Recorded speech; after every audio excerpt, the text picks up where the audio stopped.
สวีทและสวัสดีท่านผู้ชมที่ใช้รองเท้าเดินวันนี้กันทุกท่านด้วยนะครับผมวันนี้ครับกับบูมบีทีวีวอเตอร์ฟักเกอร์กระน้ำเสียงกลส้นตีนและจังหวะที่สุดในประเทศไทยนะครับเอาง่ายคือแสบดักโอเคครับผมวันนี้เขากับเกมโมบายโมบ้ากาลิน่า ROV นะครับวันนี้เราก็จะมาสุ่มกล่องลอตเตอรี่ไอ้เจ้าตัวล้อเลี้ยวหรือเลี้ยวอะไรวะช่างมันเถอะแล้วแต่คนเรียกอย่ามาดราม่าเรื่องชื่อกันเลยผมก็เติมไปแค่นิดเดียวครับผมเติมไปแค่90 ทูถามว่าทำไมถึงเติมแค่นี้ก็เรารู้กันอยู่ว่าเกมนี้มันเป็นของค่ายกาลิน่าขึ้นชื่อในเรื่องเกลือนั่นเอง ตามจริงผมงงมาครับตอนนี้ผมติดเที่ยวก็เพื่อเข้าใจกันด้วยเจอเรื่องเครียดมาเยอะนะก็เที่ยวกันเพื่อลืมความเครียดช่างมันเถอะเข้าเรื่องอะไรดีกว่าก็รอสักพักหนึ่งนะครับก็เราก็จะมาดูกันว่าคราวนี้จะเกลือหรือไม่เกลือโอเคละ GM กูขอละขอตัวเนี้ยได้ไหมขอแค่ตัวเดียวนะกูอยากได้มากขี้เกียจรอวันที่หลังมันน่าจะซื้อด้วยเงินได้แล้วน่าจะวันที่31นะหรือหลังวันที่31วะไม่แน่ใจวะโอเคครับผมค้างสังงั้นไฟเตอร์ลอตเตอรี่ผมก็ขอไม่สุ่มดีกว่านะผมมีครบทุกตัวแล้วเฉพาะ3ตัวนี้นะแล้วก็สกัดผมไม่คิดที่จะเล่นเลยค้างครับผมโอเคตอนนี้ก็มีอยู่112คูปองนะครับมาเปิดแค่5 กล่องพอเราจะอะไรวะเราจะเปิดกันทีละกล่องผมว่าสิ่งที่ผมได้ไม่อันนี้เช่าไม่ก็3อันนี้แหละขอร้องไม่เอาสกินหรือตัวก็ได้ค้างอีกแล้วเอาสกินหรือตัวก็ได้นะขอร้องละเดี๋ยวเอาเป็นทีละกล่องเลยดีกว่าครับผมกล่องแรกเปิดกันเลย 1 2 3นะครับผมชิ้นส่วนสกินนะเมืองคังครับมาทำกรุณแทบตายกล่องที่2นะครับก็ต้องลีลากันหน่อยครับโอเคครับก็ยืนยันแล้วเข้าไปที่คลังเก็บของเก็บไอเทมมาเปิดกล่องที่2ภาพชิ้นส่วนฮีโร่ ผมเริ่มหมดหวังแล้วนะเริ่มหมดหวังแล้วกล่องมหัศจรรย์มันมหัศจรรย์ตรงไหนครับมากล่อง3กล่องสุดท้ายเลยภาพกดยืนยัน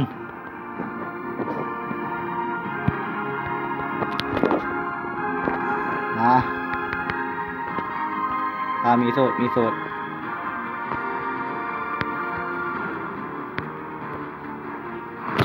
ค้างตามเคยครับ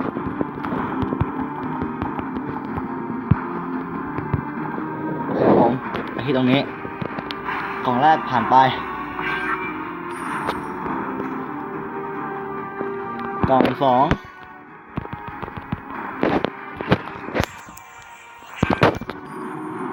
เช่าและกล่อง3ค่อยๆผ่านไปรับพรนะโยมนะเอาใหม่ครับรับพรนะโยมนะเฟ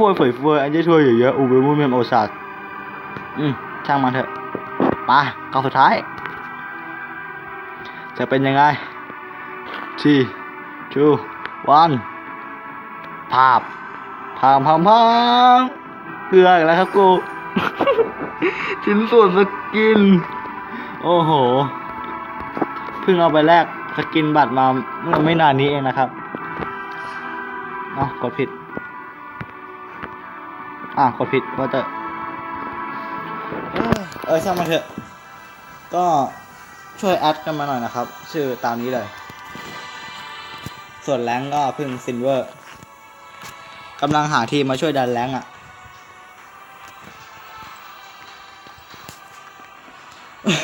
ไม่ค่อยอยากให้ดูประวัติการเล่นเลยนี่ครับโดยฮีโร่หลักก็จะมีโอมาอเลสเตอร์ลิโป้ออทอสแวนเฮลซิงทาร่าบัตเตอร์ไฟลูคองนาคอสแล้วก็มาเกนก้านะครับส่วนประวัติการเล่น ผมจะให้ดูดีป่าวะนี่ครับ ดูโอ้เห็นประวัติการเล่นของตัวเองแล้วกุ้มใจโอ้โหดู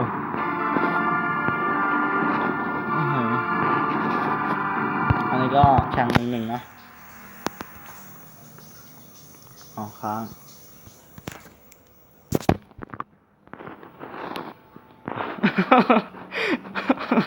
โอ้มีใครที่กักผมไหมถามตามตรงมีใครที่กักกับผมไหมดูครับดูครับโคตรชิบหายไว้วอดเลยเห็นแล้วเศร้าก็มาดูตองฮีโร่กันเลยฮีโร่ที่ผมมีตอนนี้ก็จะเป็นโอมาอเลสเตอร์มอร์ทอสวูคองลิโป้บัตเตอร์ไฟ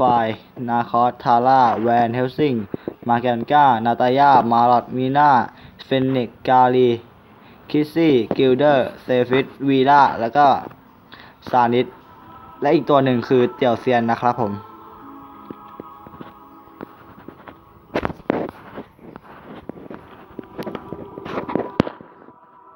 นั่นแหละนะ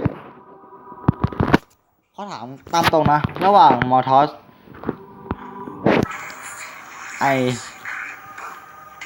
เดี๋ยวนะไปค้างครับค้างระหว่างอันนี้กับอันนี้อันไหนเท่กว่ากันอัพแพทไปมันก็เปลี่ยนจากอันนี้เป็นสกินแทนนะจากที่มันเป็นตัวหลักเลยโอเคครับผมก็มีฮีโร่21ตัวสกิน6เล่นมาทั้งหมด 1,351 ครั้งอัตราชนะ 50% โคตรหลอยโทษเลย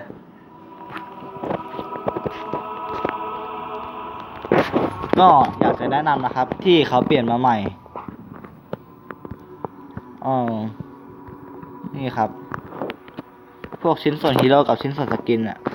ผมว่าเปลี่ยนมาใหม่ดีขึ้นเยอะเลยนะสำหรับคนที่ช่วงแรกๆที่เล่นแล้วยังไม่ได้วีล่ากับทาร่าก็มาแลกกันได้ตรงนี้นะครับผมคือผมเข้าล็อกอินทุกวันงานเลยได้ส่วนชิ้นส่วนสกินก็เปลี่ยนใหม่ดีขึ้นเยอะมากเหมือนกันชิ้นส่วนสกินก็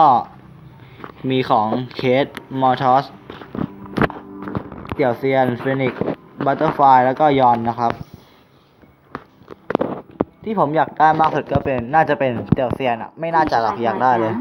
ถามว่าทำไมถึงอยากได้มันเป็นร่างที่สวยดูครับทั้งหอกคาถาดิมันเป็นเวทคาถาที่สวยแล้วก็ชุดที่สวยขึ้นนะครับดูมันโคตรอลังการงานสร้างเลยครับทุกท่านแล้วก็เปรียบเทียบกับร่างออริจินัลมันก็ดูแบบธรรมดานะไม่ค่อยยังไงเท่าไหร่ล่ะแต่ก็ช่างเถอะส่วนคิตตันที่เอามาแรกก็จะเป็นวูคองคิสซี่แล้วก็ไวโอเลตส่วนตัวอยากได้วูคองมากเลยแล้วผมก็จะไม่มีวันส่งมันเด็ดขาดก็เรารู้อยู่ว่ามันเป็นเกมของค่ายกาลิน่าซึ่งมันต้องเติมเป็นหมื่นกว่าจะได้บางคนส่วนบางคนแม่งฟุกง่ายครั้งเดียวได้เลยคนนั้นคือโคตรโชคดีโอเคก็ช่วยแอดมากันหน่อยนะชื่อตามนี้เลยโอเคครับแล้วก่อนจบคลิปก็ขอฝากเฟซกับเพจที่ผมเพิ่งสร้างมาใหม่นะครับเพจชื่อว่า ROV Solo นี่ครับเป็นเพจนี้เลยผมก็เพิ่งจะสร้างมาใหม่เพิ่งไม่กี่อาทิตย์เองนะครับก็ฝากกดติดตามกันด้วยไม่ใช่กดไลค์เพจใช่แล้วก็ชื่อเฟซนี่ครับเป็นเฟซใหม่เช่นกันก็ยังไม่มีผู้ติดตามเลย เสียดายเฟซเก่าครับโดนสแปม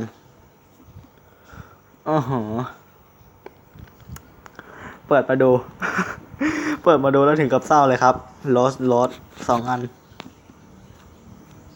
โอเคครับผมก็ขอจบคลิปกันไปเพียงเท่านี้ฝันดีครับ